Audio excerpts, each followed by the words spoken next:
Hi, this is Tara Green, and we're talking about the Aries Full Moon, October the 1st, 2020. It's at 2:05 p.m. Pacific Daylight Time, 5:05 p.m. Eastern Daylight Time, and 9:05 p.m. in Greenwich Mean Time. Now, so here are the aspects of the day. Now, the most important one is, of course, that this is a very painful full moon. Full moons are always peak energies, they are completion energies. We've worked from the new moon, brought all our intentions for the last 2 weeks up to this full moon, which is very visible, and of course pulls our emotions on the 70% water that we have in our body the most. So Chiron, the wounded healer, conjunct the moon. Now Chiron is cauterizing our wounds, which can be a healing thing. To have them cauterized, that they're in the process. Chiron is retrograde, cauterizing those wounds, trying to heal them, seal them up. It can also be a danger, like there's, armoring, there's defensiveness. So this is the full moon because it's the new beginning. Literally, the Aries full moon is like spring, so we are starting a brand new cycle right now. And it is a very unique month because it's going to be a blue moon month as well. So this is the first of 2 full moons this month, and the last one will be on Halloween. So looking at our wounds now, according to this chart, and this chart is set for Washington, D.C., it shows 28 degrees of Aquarius rising with Ceres. Ceres is the great mother at the very last, what they call an anaretic degree right there. So she's very strong, very powerful. Ceres, the great mother, Demeter. She's the one who brings the harvest. She's the grain mother. She's the one, actually, of the constellation Virgo. So at the last degree of Aquarius, it's a very powerful degree here. There's something new. There's innovation. There's a new buzz, higher consciousness. There's a shift from the old ways going on here, but not without resistance. Now, opposite Ceres there, you can see there's Venus, also at the 28th, the 29th degree of Leo there, sitting right on that AC, DC, not the rock band, the ascendant and the descendant there, connected to Venus is right on what they call the part of fortune. So the part of fortune is an Arabic mathematical formula based on the sun, the moon, and the rising sign, the big 3. Now it's different for a day chart or a nighttime chart, but let's just suffice it to say they're both at the same degree. So Venus and Leo, traditionally on the fixed star Regulus, even though Regulus is now moseyed over into 0 degrees of Virgo in tropical astrology, still connected with the lion-hearted, the courage, the daring, the divine feminine, the queens, Venus and Leo, the heart, the courage to roar from your heart. The lioness is the strongest feminine mammal who protects, her children the most. Lionesses are very feared. So we want to bring that courage. There's big drama at this time as well. Venus at the last degree of Leo. And so Venus and Ceres, these are very powerful feminine archetypes. Okay, now they are both in what they call a T-square here to the fixed star Algol. Now Algol has the reputation of her being the most feared star in the sky because it was related to the myth of Medusa and Perseus, the Greek hero who chops off Medusa's head. Now, this is a very patriarchal, brainwashing story because Medusa was originally a beautiful Amazonian goddess, and the myths are that she came from North Africa and that the snakes were actually dreadlocks that she had. So she was an African priestess, Amazon. There were Amazons actually up until the 20th century. And so, what we want to do is reclaim the power of Medusa to be so powerful. Men were so scared of her that all she had to do was look at them and they turned to stone. So reclaiming that powerful balance of the courageous, divine, feminine leader, star, worshiper, fearless woman with the power of Medusa, taking back her Amazonian power there as an African priestess, and also Ceres, the great mother, reinventing herself.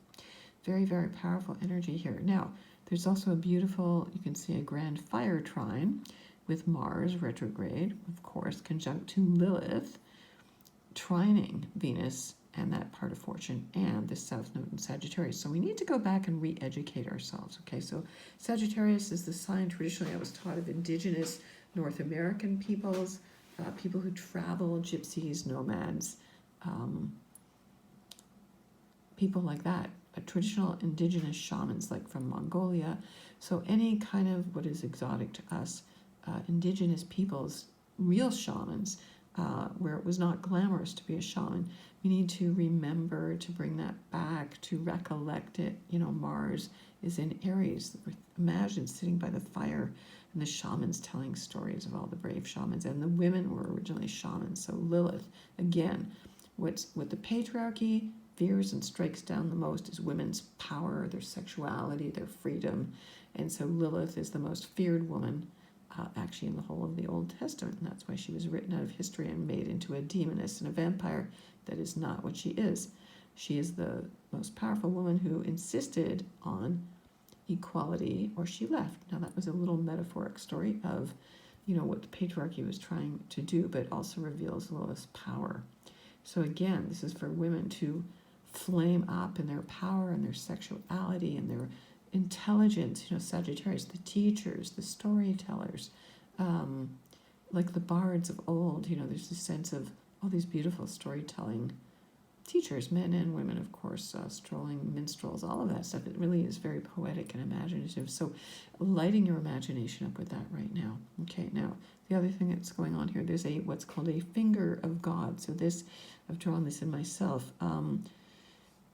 Venus and in Leo, again, with that part of fortune, that little circle with the square in it, in sextile to the North Node in Gemini, conjunct Psyche, asteroid Psyche. There's the myth of Psyche and Eros. Again, Psyche means the soul.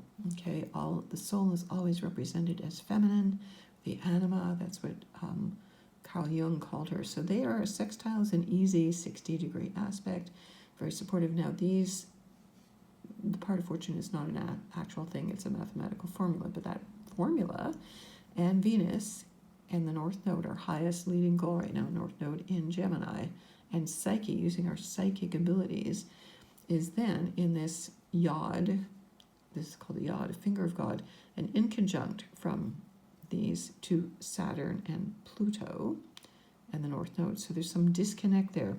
Quincunxes or inconjuncts here, this aspect here, is when the planets are at 150-degree angles, 5 signs apart, and they're literally in totally different elements. So they're like speaking different languages. It's like fire doesn't know how to talk to earth doesn't know how to talk to air.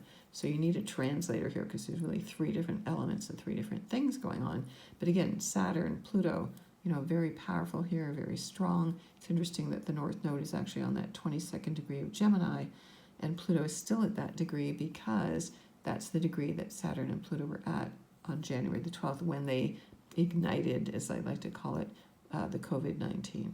Okay, so that big 3, that Capricorn conversion there, is out of sorts with this feminine, this sense of new breath and breathing and COVID-19 and I can't breathe and all of those symbols that have been coming down to us. It's like the old guard's at standoff here. Okay, you need to fight for your rights to party in Venus and Leo, and to be intelligent and see both sides of the issue. The North Node in Gemini, I know Gemini does get a lot of, dissing these days. Gemini, I always like to think of, Gemini in the tarot is associated with the lovers. And I know that would not be what you would normally think, but because the lovers has to do with polarity. This is one of my biggest messages these days, is to honor polarity. We need to honor that men and women are not the same. They are different, that you need polarity, that polarity is what creates sparks and makes things happen. And we live in a polaristic universe, and north, south, east, west, black, white, day, night, yin, yang, all of that stuff. Those are necessary polarities, and so they also represent the 2 halves of our brains.